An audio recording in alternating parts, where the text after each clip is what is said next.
নবীজি বলেছিলেন শেষ জামানায় দুই শ্রেণীর মানুষ আসবে, আমি এদেরকে দেখি নাই। নবীজি দেখেন নাই মানে 1400 বছর আগে ওরা ছিল না। এক শ্রেণী হচ্ছে হাতের মধ্যে মানুষকে মারার কিছু অস্ত্র নিয়ে ঘুরে বেড়াবে। এরা মানুষকে নির্মমভাবে পিটাবে, নির্মমভাবে পিটাবে, নির্মমভাবে মানুষকে পিটাবে। এই শ্রেণীকে আমি দেখিনি, এরা আসবে পরে। হাতে লাঠিওয়ালা সেই গ্রুপ কোনটা জানেন? ওই যে ঘরের মধ্যে ঢুকায় ঢুকায় যে ছেলেগুলোকে মেরে মেরে রাত্রেবেলা মেরে ফেলায়, সেটা গ্রুপের। বিভিন্ন হলে হলে দেখেন না, হকি স্টিক নিয়ে 8-10 জন মিলে এক একটা করে ছেলেকে ডেকে নিয়ে পিটাই পিটাই মেরে ফেলায়, এগুলো সেই ছেলে। এদেরকে যারা জন্ম দিয়েছে ওই বাপের জন্য ধিক্কার। এদেরকে যারা জন্ম দিয়েছে এই বাপের জন্য ধিক্কার। আর এখন এরকম লেডিস গ্রুপও বের হয়েছে, আর মেয়েদেরকেও হলে ডেকে ডেকে ডেকে পিটানো শুরু করেছে।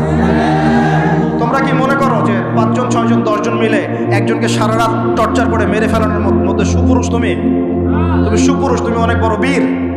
সাহস থাকলে তুমি একজন একজন মারামারি করে দেখাও না, দেখি তোমার এত বড় সাহস, তাহলে একজন একজন মারামারি করে দেখাও না।